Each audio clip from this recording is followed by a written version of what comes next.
Students, आपका हमारे YouTube channel पर एक बार फिर से स्वागत है। तो स्टूडेंट्स, अगर आपने हमारे यूट्यूब चैनल को सब्सक्राइब नहीं किया है तो सबसे पहले इसे सब्सक्राइब कर लीजिए। हम पढ़ रहे हैं बायोकेमिस्ट्री और उसमें हम पढ़ रहे हैं लिपिड्स। आज का जो हमारा टॉपिक है वो है फॉस्फोलिपिड्स के बारे में जानने का। थोड़ा सा बड़ा टॉपिक है, इसलिए हम थोड़ा सा रफ्तार को भी थोड़ा सा हमारी तेज रखेंगे। चलिए हमारे टॉपिक की तरफ चलते हैं, फॉस्फोलिपिड्स की तरफ चलते हैं। These are complex or compound lipids containing phosphoric acid in addition to fatty acid, nitrogen base and alcohol। जब हमने फॉस्फोरिक लिपिड्स की बात की थी जब क्लासिफिकेशन में, तब हमने यही डेफिनेशन आपको बताई थी कि इनमें फॉस्फोरिक एसिड होता है, नाइट्रोजनस बेस भी होता है। इसकी मैंने इंपॉर्टेंटली कहा था आपसे। अब एल्कोहल तो होता ही है। इसकी दो क्लासेज हैं, ग्लिसरोफॉस्फेट और स्पिंगो। इन दोनों की हमने वहाँ भी बात की थी कि इसमें ग्लिसरॉल होता है, इसमें स्पिंगोसिन होता है एल्कोहल के साथ में।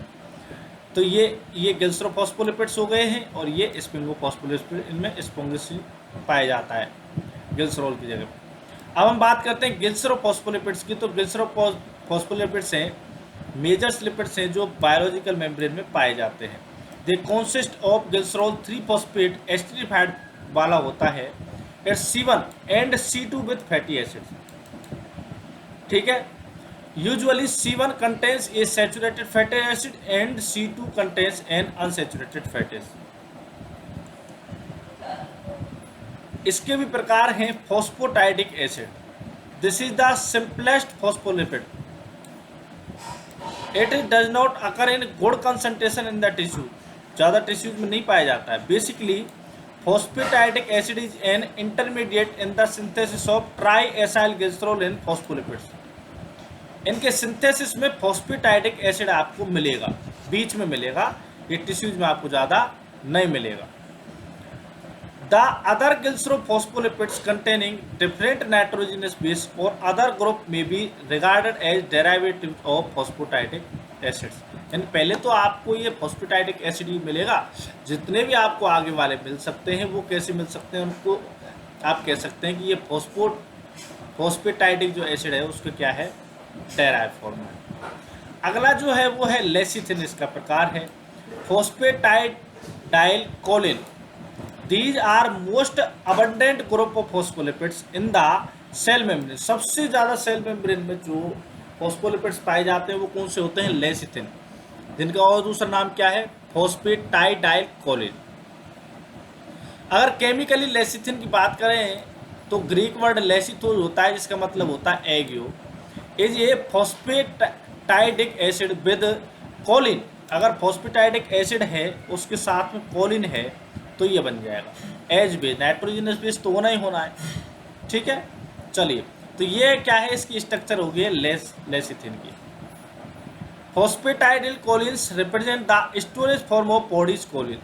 तो स्टोरेज फॉर्म ऑफ बॉडीज जो है हमारे बॉडी की कोलिन का स्टोरेज फॉर्म बॉडी जो है वो क्या है, लेसिथिन है। और फॉस्फेटाइडिक एसिड क्या था, ये इंटरमीडिएट था किसमें, ट्राई एसाइल ग्लिसरॉल और फॉस्फोलिपिड्स के सिंथेसिस में। ये सिंपलेस्ट फॉस्फोलिपिड्स है। अब आगे हम बात कर लेते हैं, ये जो हैं इनकी स्ट्रक्चर्स हैं। ये फॉस्फेटाइडिक एसिड है, ये इसकी स्ट्रक्चर है। ये फॉस्फेट ग्रुप लगा हुआ है, यहाँ पर लगा हुआ है, लेकिन ये इसमें क्या है, कोलिन जुड़ गया है। ये सेम ग्रुप रहेगा मेन, और इसमें यहाँ पर ये कोलिन जुड़ गया है। अगर सिफेलिन की बात करते हैं तो इसमें एथेनोमोलामिन जुड़ गया है, इसी में सेम में, इसमें फॉस्फेटाइडिक एसिड में। और फॉस्फेटाइडिक एसिड में अगर ये आपको मायो इनोसिटोल जुड़ गया है तो ये हो गया है फॉस्फेटाइडिल इनोसिटोल।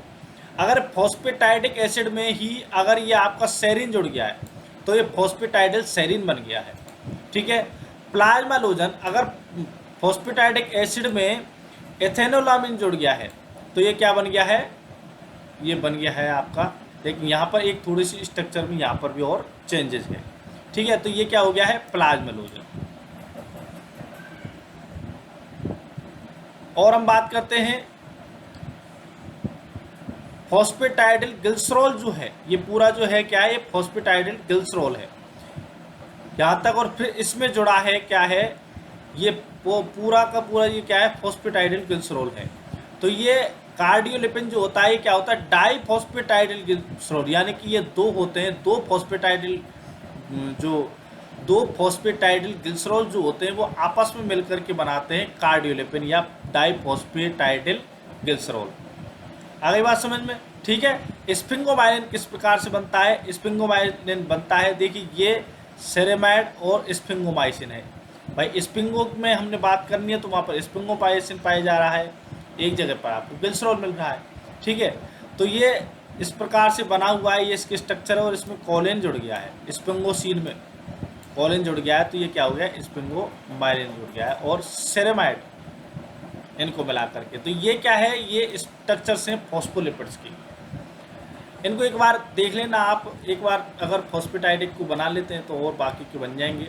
ये आपको थोड़ा सा प्रैक्टिस करना पड़ेगा तब जा करके आपको आएंगे, लेकिन थोड़ा सा अगर आप हल्का हल्का ध्यान कर लेते हैं तो एग्जाम में जब आएगा तो आपको समझ में आ जाएगा कि ये कौन सा है, क्योंकि हर चीज़ अलग है उनकी, ज़्यादा दिमाग वाली बात नहीं है। डाइपामिटोइल लेसिथिन, ये क्या होता है, it is an important phosphatidyl choline found in lungs, lungs में पाया जाता है। It is a surface active agent in prevents the adherence of inner surface of the lungs due to surface tension. ये क्या है, डाइपामिटोइल लेसिथिन जो होता है ये लंग्स में पाया जाता है भीतर की सतह पर, क्योंकि ये क्या है, सरफेस टेंशन को बना के रखता है जिससे वो सिकुड़ते नहीं। Respiratory distress syndrome in infants is a disorder characterized by the absence of डायबिट। अगर ये इसकी डेफिशिएंसी या एब्सेंस हो जाती है तो रेस्पिरेटरी डिस्ट्रेस सिंड्रोम हो जाता है बच्चों में। लाइसोलेसिथिन जो है वो बनता है form by removal of fatty acids either eight C1 और C2 ऑफ लेसिथिन। जब लेसिथिन से रिमूव हो जाता है फैटी एसिड्स तो वहाँ पर लाइसोलेसिथिन बनता है। अगला है cephalins phosphatidyl ethanolamines. Ethanolamine is the nitrogen base present in the cephalins, thus lecithin in cephalin different with the, हमने स्ट्रक्चर से आपको बता दिया है। ये भी हमने बता दिया है कि फॉस्फेटाइडिक एसिड में आपको इनर्सिटॉल मिल जाएगा तो वो ये बन जाएगा, ठीक है। तो this is important component of cell membrane, ये सेल मेम्ब्रेन का इम्पोर्टेंट कंपोनेंट है। The action of certain hormones example oxytocin vasopressin is mediated through, इसके द्वारा ये जो वाला फॉस्फोलिपिड है इसके द्वारा ऑक्सीटोसिन और वैसोप्रेसिन के जो ये जो हार्मोन हैं इनके एक्शंस इनमें काम में फॉस्फेटाइडिल इनोसिटोल काम आता है। अगर सेरीन की बात करते हैं फॉस्फेटाइडिल सेरीन की, तो phosphatidyl threonine is also found in certain tissues. The amino acid serine is present in this group of glycerophospholipids. Plasmalogens जो हैं when a fatty acid is attached by an ether linkage at C1 of glycerol in the glycerophospholipids, the resultant compound is plasmalogen. Phosphatidyl ethylamine is the most important, which is similar in structure to phosphatidyl ethylamine, but for the either linkage in place of ester, an unsaturated fatty acid occur at C1. Choline, inositol and serine may substitute ethylamine to give other plasmalogen. Cardiolipin, it is so named as it was first isolated from heart muscles। सबसे पहले भाई साहब ये heart muscles में से बताया आया था, ढूंढा था, इस वजह से इसका नाम कार्डियोलिपिन। स्ट्रक्चरली ये cardiolipin consist of 2 molecules of phosphatidic acid held by an additional glycerol through phosphate groups. It is an important component of inner mitochondrial membrane, ये इंपॉर्टेंट कंपोनेंट है माइटोकॉन्ड्रियल मेम्ब्रेन का, essential for mitochondrial function. Cardiolipin के कारण होता है। Decrease cardiolipin level में result in the mitochondrial dysfunction, aging, hypothyroidism, cardioskeletal myopathy, Barth syndrome जिसे कहते हैं। Cardiolipin is the only फॉस्फोग्लिसरॉल that possess antigenic property, केवल कार्डियोलिपिन जो है वो एंटीजेनिक प्रॉपर्टी दिखाता है। आगे हम बात करते हैं स्पिंगोमाइलिस जो होते हैं उनमें स्पिंगोसिन पाया जाएगा एल्कोहल के साथ में। दे ड्यू नॉट ग्लिसरॉल नहीं होता है। Sphingosine attach an amide linkage to fatty acid to produce ceramide. Amide जब मिल जाएगा, alcohol group of sphingosine bound in phosphoglycerol choline in sphingomyelin structure. The sphingomyelin are important constituents of myelin and are found in good quantity in brain and nervous tissue. Ceramide act as second messenger signaling molecule by regulating programmed cell death, apoptosis, cell cycle and cell differentiation. A ceramide contains a 30-carbon fatty acid, is a major component of skin and it regulates skin's water permeability. तो ये skin, ये स्फिंगोमाइसिन है और उनके work हैं जो कि importantly brain और नर्वस में काम में आते हैं।